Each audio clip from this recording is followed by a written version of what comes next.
this sitting down, so I can't go hug Saturday and Stevie A. So this could be a little tricky, but I'll see if I can pull it off as far as our little deal is concerned. All right, number one.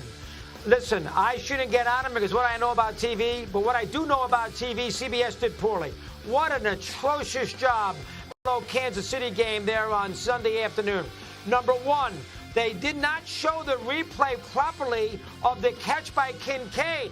They saw it from the side, so you really couldn't see how bad the drop was. If you see it now, how do you know how bad the drop is? It is so horrific about not showing you the proper replay. You see, obviously, Allen, he makes this pass. You can't tell how bad it is. His body's in front.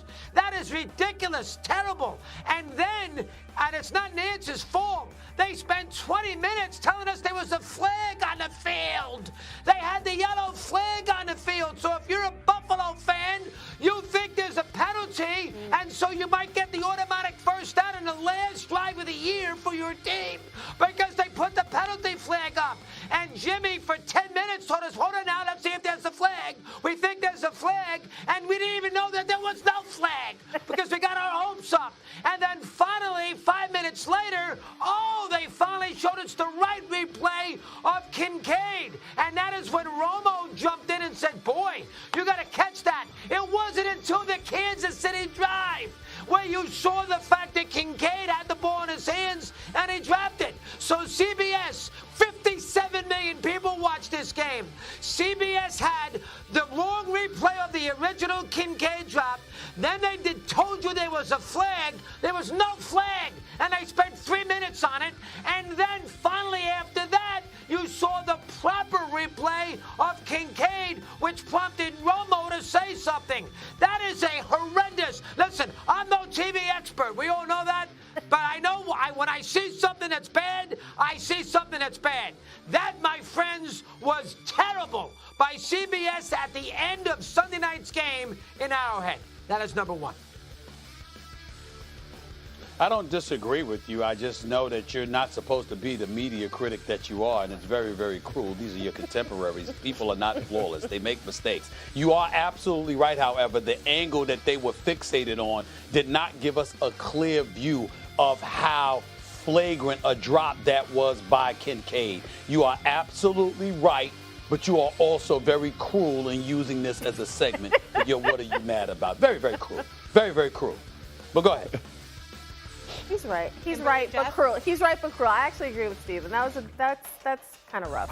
No, listen. I usually call him a hater. I think he's 100% right. And let me take it a step further. We needed to see that replay. That's fair. It minimized how good a play that Allen made. Yes. He's got 2 free rushers. He's rolling to his right. A guy is draped on his body, and he gets a 16, 18-yard pass and puts it on the arms of Kincaid. Yeah. I thought that was because I knew the blitz was coming, so I was upset about the protection.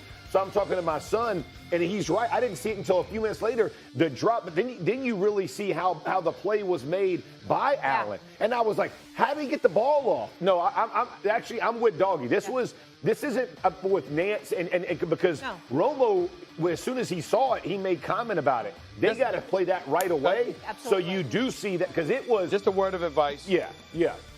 Just a word of advice, Jeff. Doggy is supposed to talk longer than you for the segment.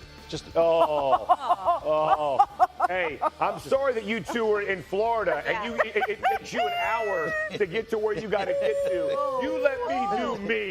You let me do me. You let me carry this thing because I've carried it all day. I was ready. I've carried it all day. You understand what I'm saying? You know, you feel me? You want to look at them ratings. I carried it today. Look at them ratings. Go ahead, All right. You all are wild. Mad Dog, what's number two?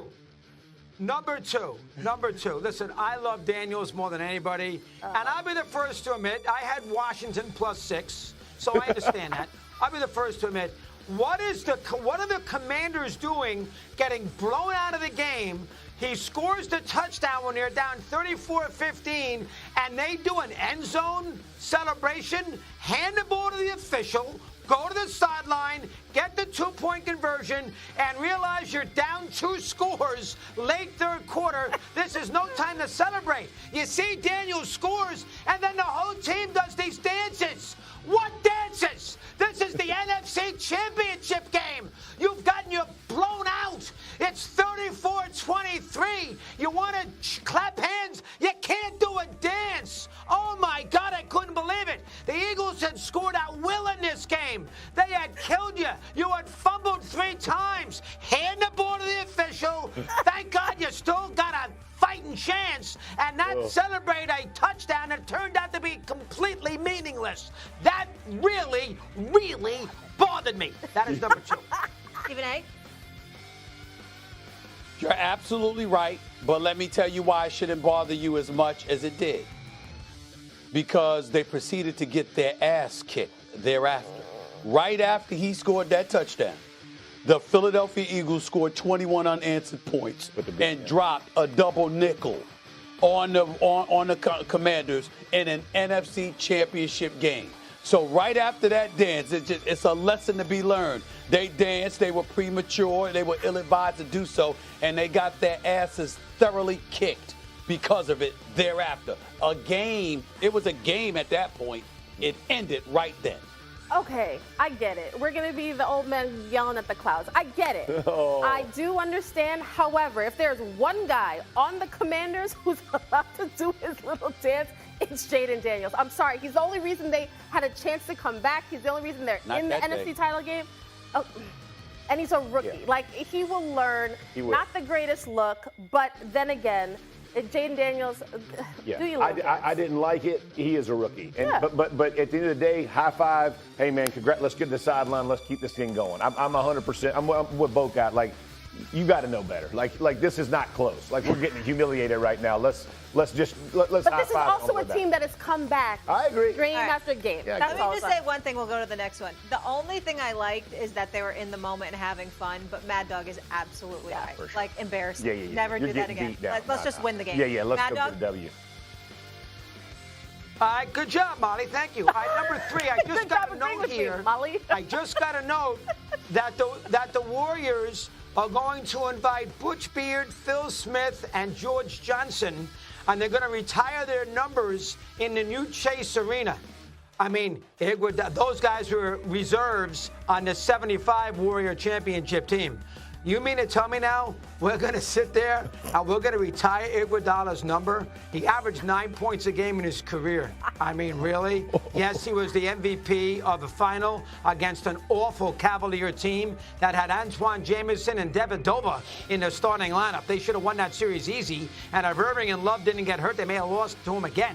But we're going to invite Iguodala? Are you kidding me? Have some honor with your inductees to your Ring of Honors and your Hall of Fame. Iguodala was a nice player. He was a good reserve. He was an intangible player. That year for Golden State, he averaged 9 points a game, 5 rebounds, and 3 assists. You don't give these guys Ring of Honors, a Hall of Fame. That is stupid. I know you want to be nice, and you want to sell tickets, and you want to have sort of a Warrior Fest and a Warrior Day, and we all clap. That's not what Hall of Fame and that's not retiring numbers is all about.